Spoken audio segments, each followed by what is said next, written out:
everyone, Cooking with Sue here. I'm back and I am making dessert now since dinner is almost ready. And we are making a pumpkin cream cheese bundt cake. So the first thing we need is a 1.5 cups of yellow or white cake mix. So we're going to go ahead and put that in here. This is our easy read measuring cup that has measurements on the inside. We're putting it in our 8-cup batter bowl. And we're going to add to that some cinnamon. Let's see, it asks for a 1/2 teaspoon of cinnamon. So this time I'm using my, not my adjustable measuring spoons, but my individual ones. And we're going to add some nutmeg to it, 1/8 teaspoon of nutmeg. So this is going to be a dessert. I've never made a dessert other than the cheesecake in my quick cooker, but I figure I'm going to a friend's house tomorrow night, and I thought this would be something fun to bring with me. So, and of course I wanted to try out the new recipe with the new bundt pan. So you guys are going to love this. So if you already have a pressure cooker, you're going to love these accessories. Isn't this cute? This is a tiny little bundt pan that we can cook inside the quick cooker. So you don't have to turn your oven on in the summer when it's super hot. So the next thing we're going to do is we're going to add 2 tablespoons of oil. Oh, let me get my tablespoons here. And when I do oils and things like that, I always like to use the Measure All cup. This is the mini one. It has 4 tablespoons on it. So I'm just going to set it to 2. And then you just push the bottom. And out it comes. 1 egg. So you know that you should always crack your egg in a separate container so that you can be sure that you don't have egg yolks in it.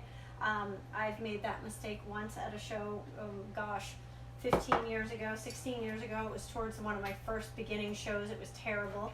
I had an eggshell in my egg. So now we're going to use our smooth edge can opener. We're going to use that on the top of our can of pumpkin. Remember that the helicopter blade flies on top. It doesn't go on the side of the can. So you just turn it once and it'll grab the can like this. And if you keep turning, it gets easy when you get all the way around to the other side. And then you'll hear a little click sound, and then you'll know to go backwards a 1/2 turn. And then you're going to use the bird beak. There's a little bird beak here and a button that you push and it goes peep, peep, peep. So you're going to put the bird beak on top, you're going to lift, and this is going to give you a smooth edge. I can run my finger over here, I can run my spatula through here, and nothing is going to harm it. So we're going to do a 1/2 cup of pumpkin, which my dog is going to love because she's going to be able to eat some pumpkin with her breakfast tomorrow, because pumpkin is really good for dogs, by the way. If your dog is eating a lot of grass, you probably want to give them pumpkin. It's good to settle their stomachs. Red reads solids, the blue reads liquid with the pour spout. So these can be used this way or this way. So this is a 1/2 cup of pumpkin. That's going to go in here too. And we are going to mix this all around. Then you're going to take a block or 8 ounces of cream cheese, and you're going to soften that. So you can either leave that out on the counter or you can microwave it for 30 seconds in your microwave. And when you're microwaving something like cream cheese, I really like to use the silicone prep bowls because they bend, so you can microwave it, squish it, microwave it, squish it, and then you know that you get the right consistency.